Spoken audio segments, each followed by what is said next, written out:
saying? It's your boy D Neal back with another reaction video, guys. Here we are with, could U.S. military conquer UK if it wanted to?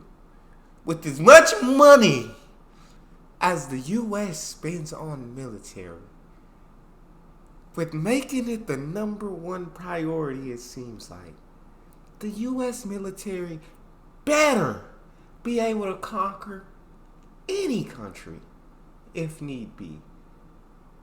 With as much as we put in, we put so much more into it than any other country. So much more money. So we better be able to conquer any other country, because that money could be going to healthcare. That money could be going to so many different things. But no, we're throwing it all into the military. So better be able to do some conquering. Alright, but here we go. Before we dive into it, make sure you subscribe to the channel, ring notification bell, get a video a thumbs up so it gets suggested. Social media and Patreon, all up top. You don't subscribe to any of it, put all the links in the description. All you gotta do is hit the link, follow me, talk to me, shoot me, talk back. You guys got a favorite video suggestion, you can subscribe to Patreon or drop it in the comment section.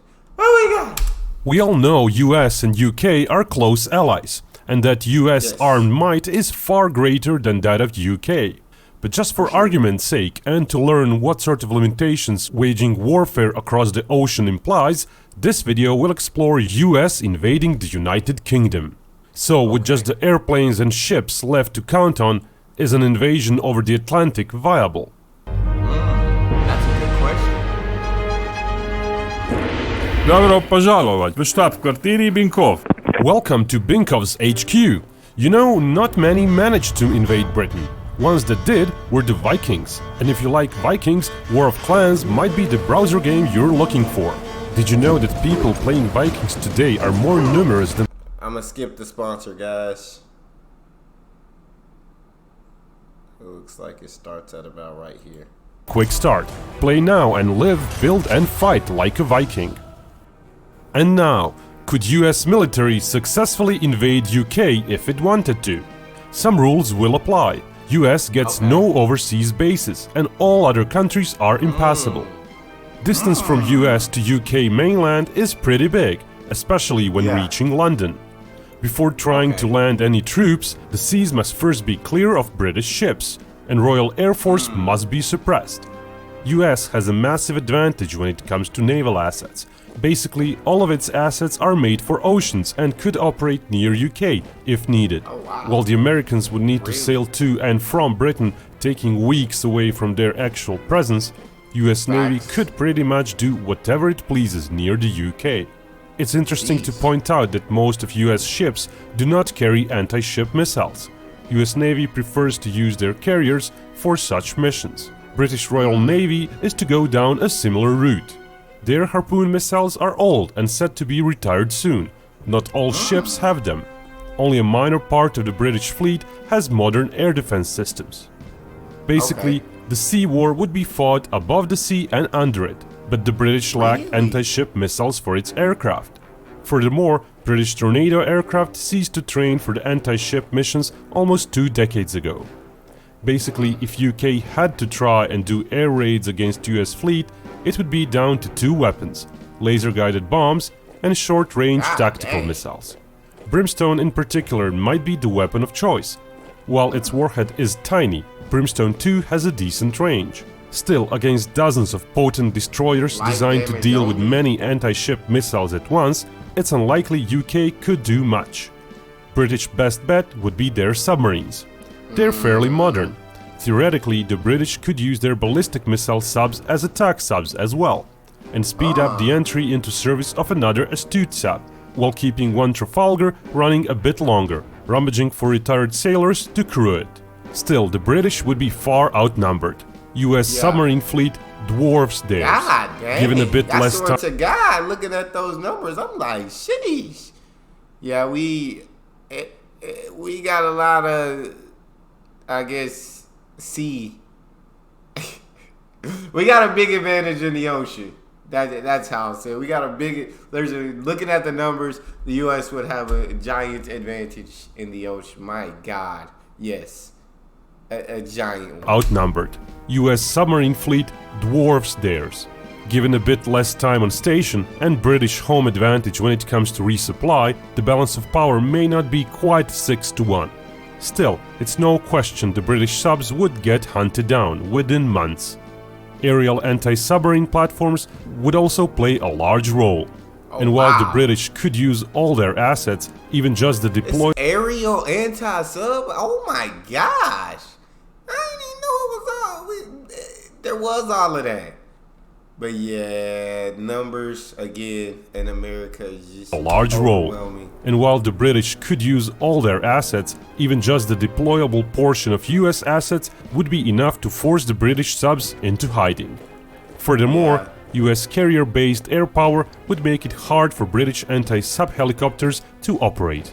The main force projection would be done by US carriers, naturally. US could choose whether to use more carriers initially and then have less available later on, or to maintain a smaller number on constant patrol. To defeat the British Air Force, the former is more likely. US nominally has 11 carriers, but only 9 air wings. It does have an additional support wing, which is a lot bigger. It may be the source of 1 or 2 more combat wings after some months of preparation. But crews aren't the only issue. Lifespan of a carrier necessarily involves lengthy maintenance periods. Important to note is that the deployable period doesn't mean the carrier can actually be on a mission the whole time. Usually 1 or 2 deployments are made during those 18 months. Missions are usually 6 to 8 months long, and several months are needed to prep the carrier and its wing for another mission. Shorter missions might give more deployments in the short term, but in the long term they would require even more maintenance for every month spent out at sea. Because of all that, it's unrealistic US would send out more than 6 carriers at once, after a few months of prep time. Similar issues would affect the aviation assault ships. Perhaps 4 to 6 could be deployed at once, after some preparations. Grand total of combat planes US Navy and Marine Corps could muster in a few months long air campaign is thus smaller than the total number of US planes. US might fly in fresh planes to replace ones that got lost. Flying them over the ocean to a carrier would be doable. 316 versus 180. I feel like I've seen a UK video where they're fighting heavier odds. It was against Germany and Hitler's regime. I think they fought against heavier odds before. Place ones that got lost. Flying them over the ocean to a carrier would be doable. What could the British respond with? Royal Air Force is smaller than even the readily available US planes deployed on carriers. Another huge issue for the British would be their lack of air defenses. Everything they currently have are fairly low altitude systems, meaning the US would be free to bomb them from high up with guided weapons. UK would also suffer the US cruise missile barrage. While the Brits have some such missiles of their own, it's unlikely they would be used against the faraway US bases. Even the subs that could carry them would be better utilized for defense of the homeland. While not all could be launched at once, US could sustain the effort. The British Air Force would be mostly paralyzed on the ground. US has also a much bigger recon platform fleet, especially when it comes to satellites. British lack those, as in the real world they timeshare some US spy satellites. US aircraft would be looking for targets as well. Britain would have no real means of scouting the US bases. US AWACS-type planes would be plentiful, while British ones would mostly be trapped on the ground, with runways and highways being mostly inoperative. Thus the Royal Air Force would slowly get destroyed on the ground. Yeah, the numbers are just too much. The numbers are just too overwhelming. And what you would expect, because of how much money like is put into the US military, you would expect the numbers to be overwhelmingly on the US side, but yeah, the numbers would just be too overwhelming for the UK to not be invaded or not be conquered by the US if it wanted to. If it was just those two nations going at it, it was just too much of a disadvantage. Thus the Royal Air Force would slowly get destroyed on the ground. When they would be able to get some planes airborne, they still may not choose to engage the Americans. as it's likely US attack waves would be made of close to 100 planes with possibly as many fighters as Britain would muster per each local interception, or more. The best Britain could hope for would be a roughly equal kill ratio in the air. And when the losses on the ground are included, over months of a protracted bombing campaign, US would still be left with a sizable force.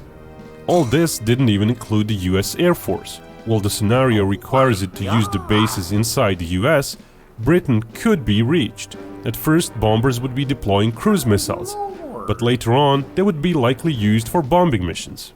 But could the Air Force tactical plane fleet help out as well? With very ample in-flight refueling, the answer is yes.